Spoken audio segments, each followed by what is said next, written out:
It's this kiss. Today, Millie and Michael are at school and the class have been asked to discuss their family life. There are pupils whose parents live together, some who are separated, and others raising their children wrongly or right. Now, children, who would like to tell me what it's like to live with their mummy and daddy? Asked a teacher.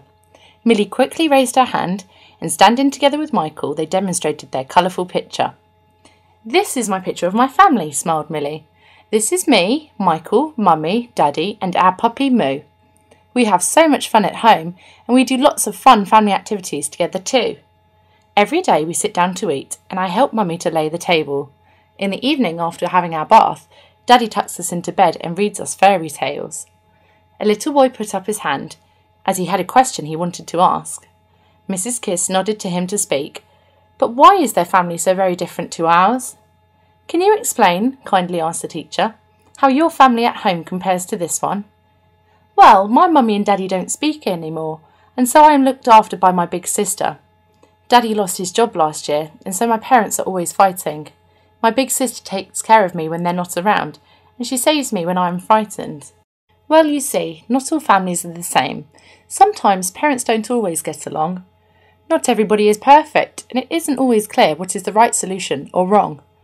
Older siblings can sometimes be forced to take on the role of their parents by loving and being responsible for their younger brother or sister, where their mummy and daddies have been negligent. Millie and Michael have a nice family, but it does not mean to say they don't ever fall out.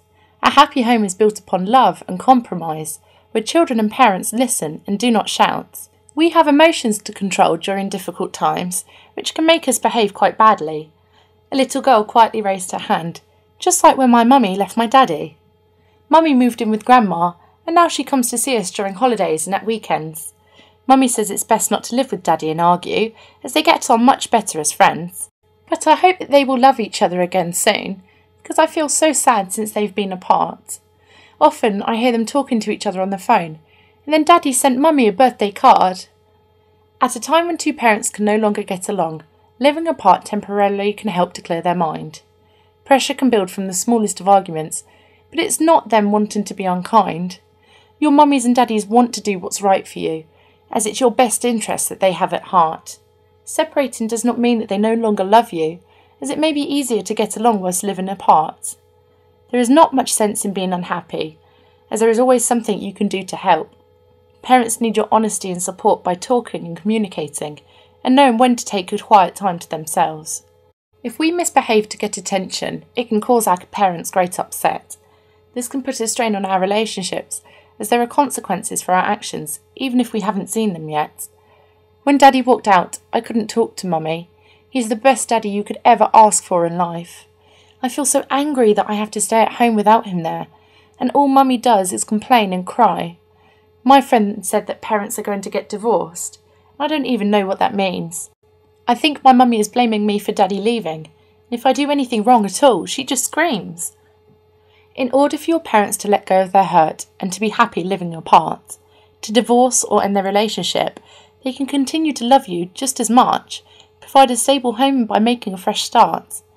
It is important that you do not take sides with only your mummy or daddy alone, as they both love you just as much as your sisters and brothers. I want to encourage you to have both parents as part of your life wherever possible, by not losing out in knowing your father or your mother. The best thing I like about visiting my daddy is that I have my own room at his house. Mummy said if I'm a good boy at Christmas, she'll let me have a pet mouse. For a parent that is not living at home with their child, they may try to compensate by buying them lots of cool stuff. Although it's easy to do, it isn't always the right solution, because all that we really need is love. It's so unfair that my friend with two parents has a new bike, but I have to wear my brother's jumpers because we don't have any money. I haven't even met my daddy, as me and my three sisters have been brought up by Mummy. It can be difficult for a parent who is raising a child on their own.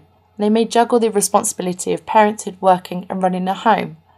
A lone parent might choose to stay at home with their child, meaning they can only afford to buy what they truly need. Whereas a parent who goes out to work and may not spend so much time at home can afford to buy luxuries. A single-parent family is where children are raised by just their mummy or daddy alone. Often family and friends step in to help out, which can provide a well-balanced and very loving, sociable home. My grandma looks after me at weekends while Mummy works and we play together on the swings.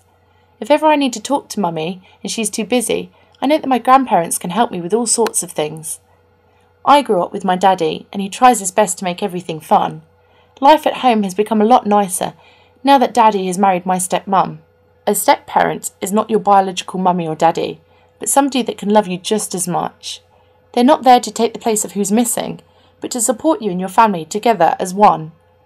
Whether we live with our mummy or daddy, or auntie and uncle or grandparents, it makes absolutely no difference. If it's the role models that we have in our lives who help us to love, learn and grow, and the understanding and education that we carry with us. So you see, children, every family is different, and it's up to the individual to do what is right. Because loving and respecting each other means that we can live together happily and choose our own path to take in life. Goodbye.